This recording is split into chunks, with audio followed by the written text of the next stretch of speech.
Thank you. I can't tell you how delighted I am to be here. I believe in this industry, I believe in life insurance, and I believe in you. I think that life insurance people are some of the finest people in the world, and I mean that from the bottom of my heart. I'm just delighted to be here with you. It was not always thus. Many years ago, I had different ideas about life insurance when I was younger and foolish. And about 7 years ago, a friend of mine took me out for lunch and introduced me to a life insurance agent who was here in the audience today. And he asked me a few questions, and I gave him a few answers, and he called me up a few days later. He said, why don't we get together for lunch again? So I thought that was pretty good. I could use a free lunch at that particular time of my life. So he took me out for lunch, and we had lunch, and he took out his folder, and he had prepared a proposal for me, and he said, based on everything that you told me, I think that what you need is $1 million worth of life insurance. My heart almost stopped. Look, I said, if it's the lunch that's the problem, I'll pay for the lunch. I said, look, I got $100,000 worth of life insurance. If something happens to me, the house is paid off. My wife and my children have the house free and clear. Well, he explained to me that that's not a sufficient answer, that they're going to have to go to school and they're going to have to eat and things like that. I said, yeah. I said, look, I'm not going to gamble against myself. I'm not going to, pay money to bet against myself surviving. So he explained that away, and I gave him every objection that you could imagine. I don't care how many objections you've heard, I gave them all to him. And he answered them all, just sort of like a boxer, just went boom, boom, boom. Well, finally, I was still determined I wasn't going to buy it. I said, okay, you've answered every question, but tell me, give me one reason why I should buy $1 million life insurance policy. And this is what he did. He folded up his stuff, he put it aside, folded his arms, he leaned across the table, and he said, Brian, he said, you're simply too important a person to have anything less than $1 million in life insurance. Well, I looked at him, and he looked at me, and the thing was, he meant it. I asked him last night, as a matter of fact, and he assured me, yes, he did mean it. And I couldn't argue with him. What was I going to say? No, I'm really quite insignificant and unimportant. And so I said, can you make monthly payments? And he said, yes. So I took the insurance. Now, that's not the important thing. The important thing is that after I'd bought the policy, and I never regretted it for a second, no buyer's remorse, something happened to me. And I pass this on to you because I think that you should all sell $1 million policies. Because when I walked away with that policy, I felt like $1 million person. My self-image. You know that your outer life reflects your inner life. We all know that. My self-image changed. Instead of being a struggling business person with family responsibilities and too many bills and not enough money, I was $1 million person. When I signed a loan application, and I signed quite a few, I could put down there, insurance, $1 million. I started to think about that. If something happened to me, my family could live in style for life. I didn't think that I was worth more dead than alive, but I felt like $1 million person. You know something? Over the years, the inner became the outer. And now I'm a $1 million person on the outside as well as on the inside, and I'm sure that being sold that $1 million policy had something to do with it. So don't sell it for yourself, sell it for the person. Because there's nothing better than to have $1 million policy and walk around knowing you're $1 million person. Now, 3 years later, Gordon came back to me and sold me another $1 million worth of insurance. This time, permanent life. It's getting even harder.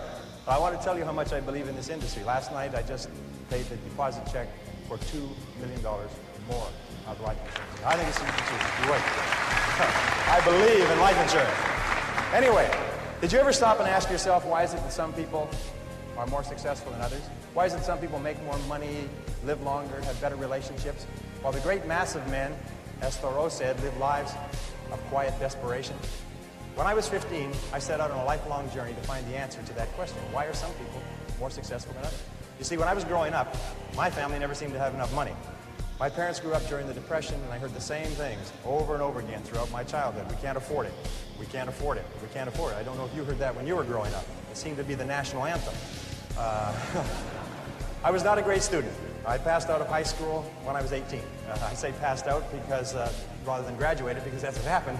I passed out in the half of the class that made the top half possible. The person in front of me, and there's a lot of people out here in the same half. The person in front of me on the stage and the person in back of me received diplomas, and I got a leaving certificate. When you open it up, it says, goodbye.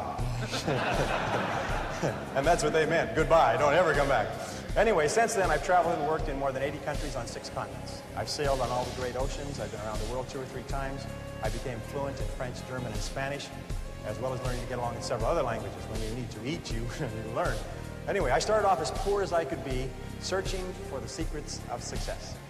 And over the years, I've read and studied for over 30,000 hours in business, economics, psychology, philosophy, religion, metaphysics, and history to find the secrets of success. And I'm happy to say that I eventually found the answers I was looking for. Today, I live in a $1 million house on a golf course in Southern California, and I have business interests in 9 countries. Today, I know and I've proven that success in any field, including this field, is as predictable as the sun rising in the east and setting in the west.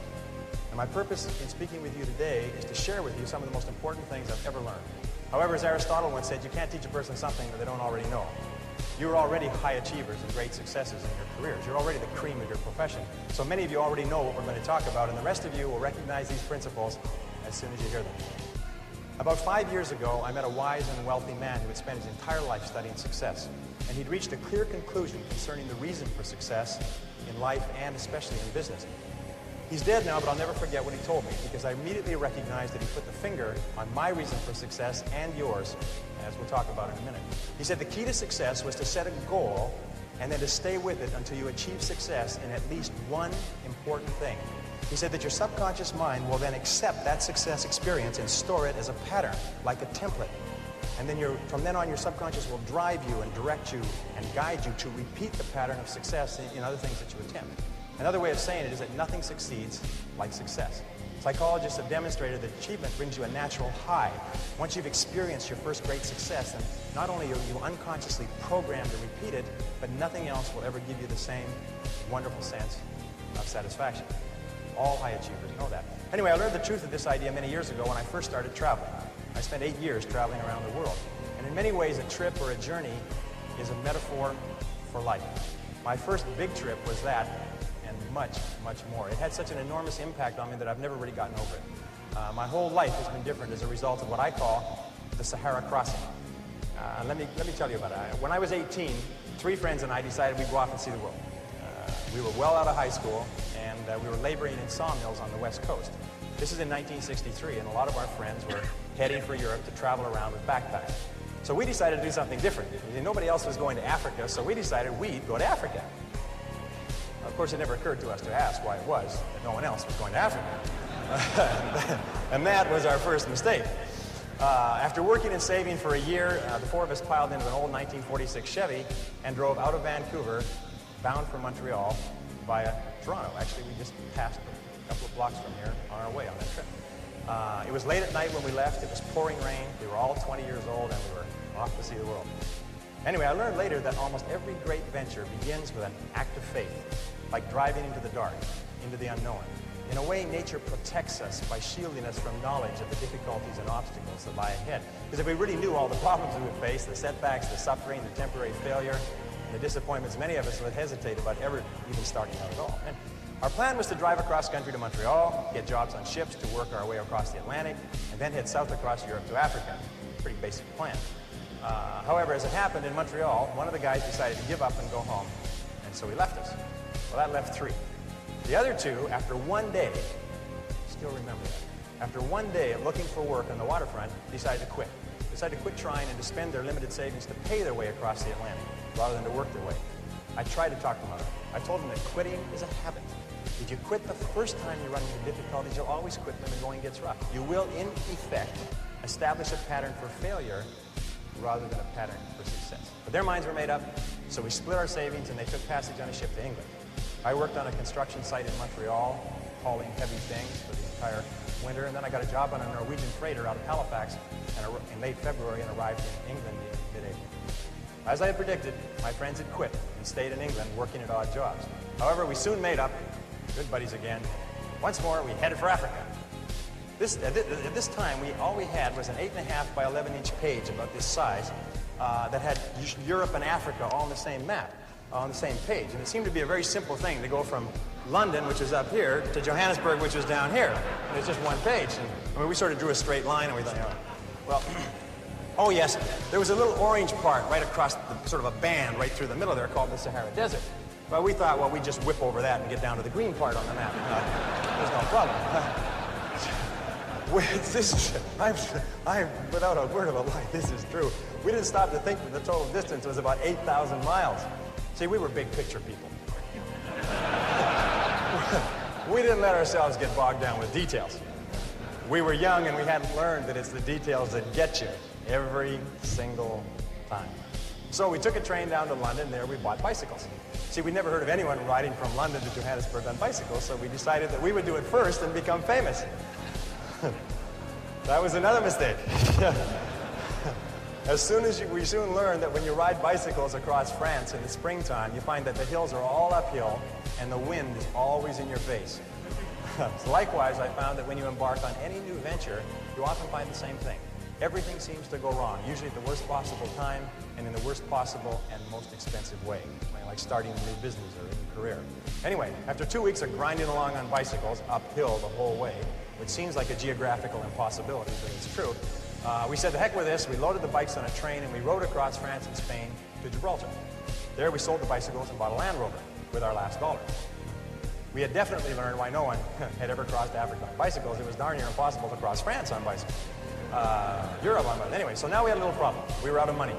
We'd exhausted our meager finances buying the Land Rover, and we didn't have enough money for fuel and equipment. So we all sat down. We consider ourselves great writers at that time. We all sat down and wrote letters to everybody that we knew, pleading for money, telling them how desperate our situation was. Sitting here looking across the Straits of Gibraltar to Africa.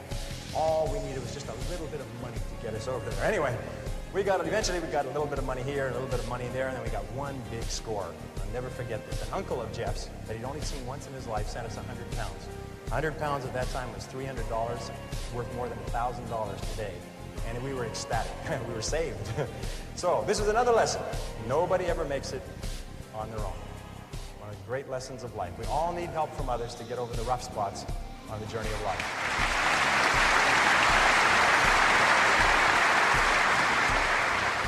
Well, with the additional money, we loaded up with food and supplies. We took the ferry over to Tangiers in Morocco, and then we headed out of Tangiers toward the Atlas Mountains and the Sahara, full of excitement, singing as we drove down the road. 20 miles out, the radiator blew up. The Land Rover had never been driven on the open road. It had spent its whole working life tooling around the narrow streets of Gibraltar, and once on the open road, it began to fall apart. The radiator was just the beginning. Over the next 10 days, the steering rods bent and threw the front wheels out of alignment, so the tires blew one by one. We had trouble with the carburetor and the ignition system. We were so poorly equipped, if you can believe it, we didn't even have a jack or a lug wrench. When we got a flat tire, and we got lots of flat tires, we had to sit by the side of the road patiently, sometimes for hours, until somebody came along with the proper tools to help us change the tire. But we pressed on anyway. As we drove deeper into Morocco and over the Atlas Mountains and onto the Sahara Escarpment, we entered into a world that had changed very little in 1,000 years. There were long, long stretches of barren country roads and an occasional oasis surrounded by primitive farms, which was irrigated from wells and underground rivers. And that began an experience that I still remember quite clearly, and I think you'll be able to relate to this. By this time, I was speaking French fairly well. We could converse with the natives in these occasional small towns that we passed through. And in one town, early in our slow, halting trek across Morocco, someone asked us where we were headed. And we told them that we were going across the Sahara and into Africa. And he said, "Oh no," he said, "you can't do that." He said, "You'll die in the desert." Well, I looked up my dictionary quickly because I didn't understand the expression. Vous allez mourir dans le route. Vous allez mourir dans le route. Okay? Vous allez, you will die in the desert. We then began to hear this on a regular basis everywhere we went. We'd stop in a small town, and people would bring their friends up to us and introduce us as the young men who were going off to die in the desert.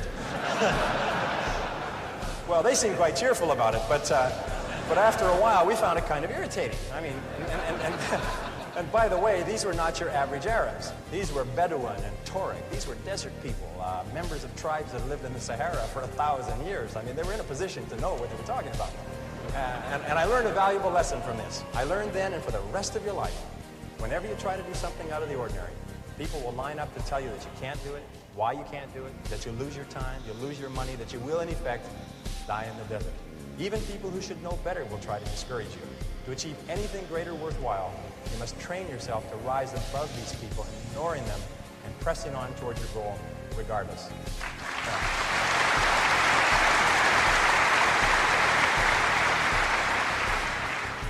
Geez, you're great guys. I love it.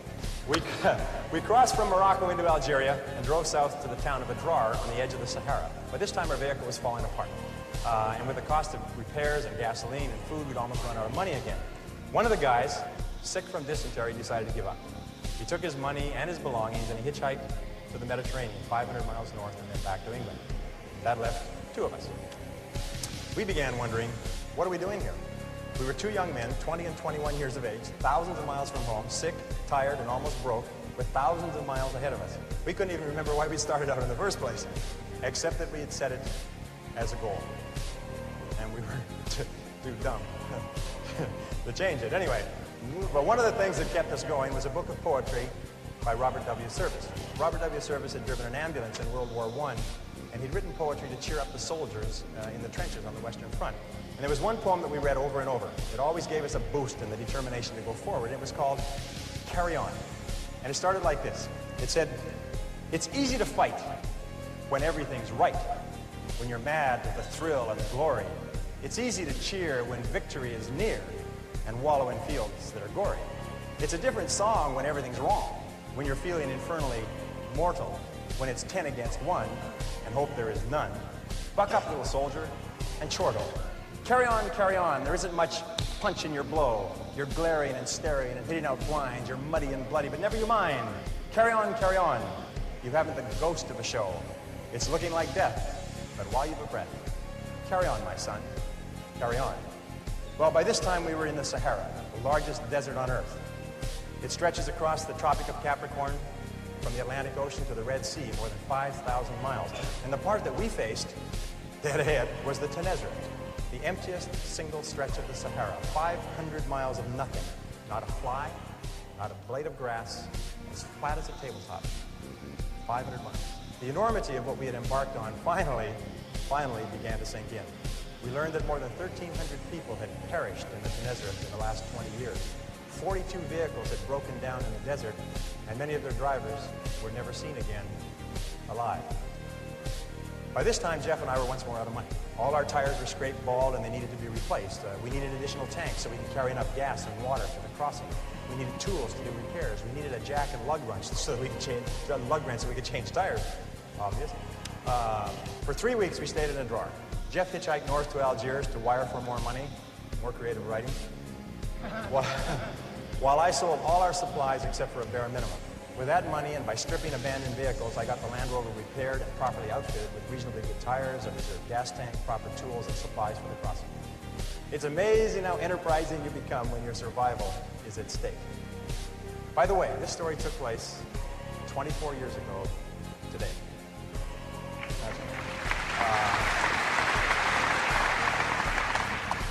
The Sahara Desert in June is hot. How hot is it? Very hot. It's damn hot. At midday, it reaches 140 degrees Fahrenheit. An exposed man can die of dehydration in less than 20 minutes. When the French ran Algeria, they required travelers to carry 5 gallons of water per person per day for the crossing. That's how much you drank. Because of the heat, you can only travel before 10 a.m. and after 4 p.m. The midday sun is so hot that if you drive, your engine oil boils. It becomes as thin as water, and your vehicle seizes up and it'll never run again. 6 weeks after crossing from Gibraltar, we were ready. Jeff came back with some money from his parents, and the vehicle was in perfect condition for the crossing. We realized that if anything did go wrong and we couldn't fix it, we would most certainly die in the desert. 3 days before the big push, the actual crossing, we met 5 Germans in a Volkswagen bus who were waiting for a truck convoy that would cross in a few days. They were going to play it safe and cross with the convoy, safety in numbers. We told them we were going, convoy or no convoy, and they decided to cross with us. The Algerian government stamps your passport out of Algeria 500 miles north of the border. From there on your own, and they couldn't care less what happens to you. As far as they're concerned, you don't exist anymore.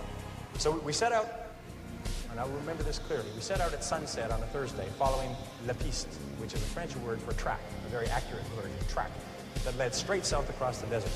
We drove through the night. As we drove through the night, about 50 miles out, our troubles began. The Germans' vehicles sunk in and started to get bogged down in the fine sand that had belonged to the track.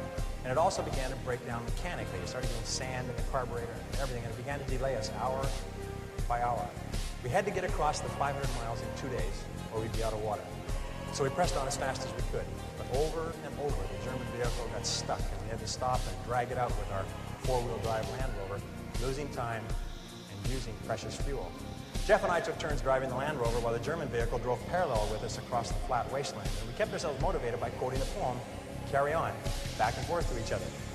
And the next verse goes like this: and so in the strife of the battle of life, it's easy to fight when you're winning. It's easy to slave and starve and be brave when the dawn of success is beginning. But the man who can meet despair and defeat with a cheer, there's the man of God's choosing. The man who can fight to heaven's own height is the man who can fight when he's losing. Carry on, things never were looming so black. But show that you haven't a cowardly streak, and though you're unlucky, you never are weak. Carry on, brace up for another attack. It's looking like hell, but you never can tell. Carry on, old man, carry on. By morning,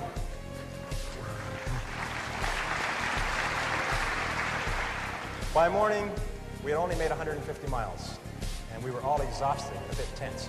There was an abandoned army fort in the middle of the desert, and we had hoped to shelter there from the midday sun in one of the empty buildings, and now it was too late. The sun had begun its implacable climb up the eastern sky. Still, we hurried on. So fortunately, you couldn't get lost crossing the Sahara in the daytime. The track across the desert is marked by black 55-gallon oil drums located every 5 kilometers, which is exactly the curve of the Earth's surface. You can always, as you drive, you can always see 2 oil barrels, the one you just passed and the one you're heading for.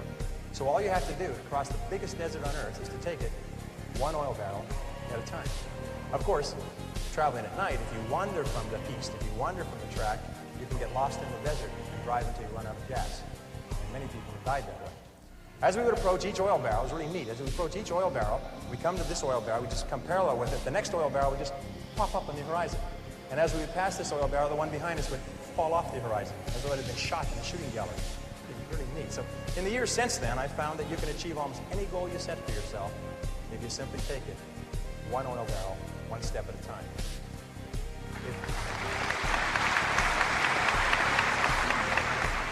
If you go as far as you can see, you will then see far enough to go further. Now the sun really became the enemy. It sat on the horizon like a big, evil yellow cat, and then it began to rise inexorably, getting hotter and hotter as we raced south. The temperature grew hotter and hotter. Finally, at 9:30 a.m., it reached 110 degrees Fahrenheit, and the vehicles began coughing and stalling. We signaled between the 2 vehicles and agreed to stop and wait out the heat, right there in the middle of that 25,000 square mile parking lot. You never felt so small in your entire life. I'll never forget that day. Hour after hour, we sat in our vehicles like sitting in a bake oven, prostrate from the pounding heat of the sun that reached 140 degrees Fahrenheit by noon and seemed to hang there, seemed to stay there forever. We drank quart after quart of water, our throats going bone dry minutes after gulping down a full canteen. It was worse outside, so we just stayed in the vehicles and suffered hour after hour. Finally, as the afternoon wore on, the temperature slowly began to fall. By 4 p.m., it was down to 105 degrees. When it finally got below 100 degrees Fahrenheit at 5 p.m., we started on. But now we were racing the clock. We had only made about 200 miles in the last almost 24, and we still had 300 miles to go. There's a small oasis, an army post on the other side of the desert, and we knew we had to get there before the midday sun caught us again. We hadn't slept since Thursday morning. It was now Friday evening. We pushed on over the desert, but the Germans' vehicle kept breaking down. All night, exhausted, we worked to get the Volkswagen bus with the Germans across to the other side.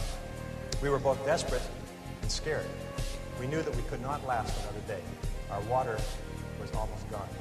When the sun rose slowly on Saturday morning, we were still struggling with the Germans' vehicle. Finally, at 9 a.m., with 20 miles to go, their vehicle broke down for the last time. We quickly abandoned it.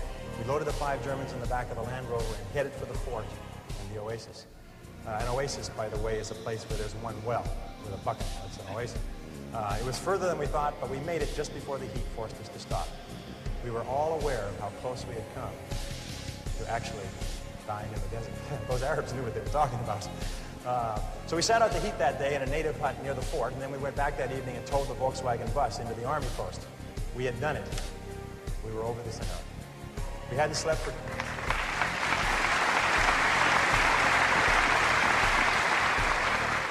We hadn't slept for 2.5 days, but we had made it. Now, I won't go into the details of what happened on the rest of our trip across Africa, except to say that we did finally get to Johannesburg 2 or 3 months later. I won't trouble you with I won't trouble you with how we had to cross 2 countries illegally with the police and the army on orders to shoot to kill if they saw us. And I won't go into how we were almost killed under the boots and rifle butts of a mob of soldiers in the Congo. That was another close one. And I won't talk here about the experience of meeting and working with Dr. Albert Schweitzer in his hospital village in Lambrini. No, I'll wrap up this story here by telling you what I learned about life and success in the Sahara crossing. Here are 7 rules you can apply to any challenge that you face in achieving anything you desire. Rule number 1, the most important key to achieving great success is to decide upon your goal and then launch. Get started, take action, do something, move. A 12-year study at Babson College concluded that the act of taking the first step is what separates the losers from the winners, or the winners from the losers. We set out at the age of 20 with $300 each to cross 3 continents and travel 17,000 miles from Vancouver on the west coast to Johannesburg in southern Africa. And we made it in just under 12 months. But the most important step was the first one. All the rest followed from there. Number 2, once you've launched towards your goal, never consider the possibility of failure. The Germans have a saying, it's immer vorne, nie zurück. Immer vorne, nie zurück. And it means always forward, never backward. Always forward, never backward. Never consider the possibility of failure. Every person here is here because they refused to quit when the going got rough. Your ability to persist in the face of setbacks and disappointments is vital to all great achievement, and it's always a decision that you make. It's not the external environment, it's always the internal environment. Number 3, the biggest goal in the world can be accomplished if you just take it 1 oil barrel at a time. Thomas Carlyle once wrote that our great business is not to see what lies dimly at a distance, but to do what lies clearly at hand. The only time you will ever have is now. If you live every day, every hour, the best you can, the rest will take care of itself. As the Bible says, sufficient unto the day are the cares thereof. Number 4, watch out for the naysayers. The negative people around you are always telling you that you'll die in the desert. Get around positive people. Get around winners like people in this room. Fly with the eagles and refuse to listen to objections and reasons why you can't succeed. Someone once said that if every possible objection must first be overcome, nothing will ever get done. And truer words were never spoken. Number 5, welcome obstacles and difficulties as valuable and inevitable steps on the ladder of success. Remember that difficulties come not to obstruct, but to instruct. Difficulties come not to obstruct, but to instruct. Our trip to Africa was one problem after another. We ran out of money over and over. We strained every muscle of our bodies trying to ride bicycles across France and Spain. Our Land Rover broke down again and again. We suffered from dysentery and heat stroke and exhaustion. But when it was time, we were ready for the Sahara crossing. In retrospect, we saw clearly that without the lessons that we had learned from our mistakes, we would have surely died in the desert. And when you look back on any achievement, you will find it was preceded by many difficulties and many lessons. They are the price that you pay for your success, and no success is possible without them. Number 6, be clear about your goal, but be flexible about the process of achieving it. Be willing to change, to try something new. Keep your mind open and fluid and flexible. Be willing to accept feedback from your environment and correct your course. This is a key quality of peak performers. They're not rigid, they're flexible. Remember, it's not what you have, but what you do with what you have that separates winners from losers. It's not what happens to you, but how you respond to what happens to you that counts. In the final analysis, your response to the adversity of life is the real measure of who you are and what you're made of. The Greek philosopher Epictetus once said that circumstances do not make the man or woman, they merely reveal him to himself. You find out who you really are when you face adversity. And remember, number 7, the last rule is, nobody does it alone. At every step on our journey across Africa, people helped us with advice and with food and with assistance and with money, but especially with warmth and with kindness and with generosity. When life is over, it will be the people that we lived and laughed and loved with that we remember more than anything else. So don't be afraid to ask for help from others. It's a mark of strength and courage and character. And don't be reluctant to give of yourself to others generously. It's the mark of caring and compassion and personal greatness. The reason the Sahara story was so relevant for me was that because after the Sahara, I never felt that there was anything I couldn't do. I felt programmed for success for life, although it took me many years to understand it.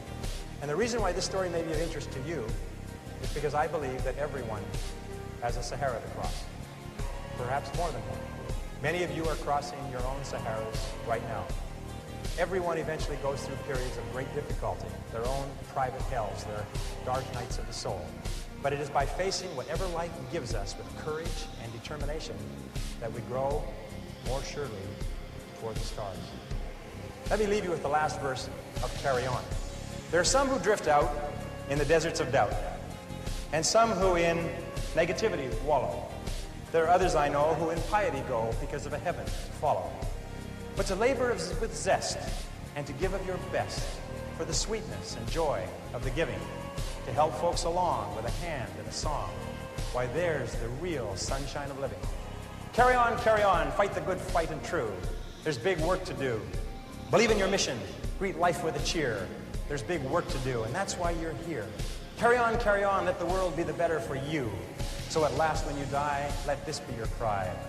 Carry on, my soul, carry on. Ladies and gentlemen,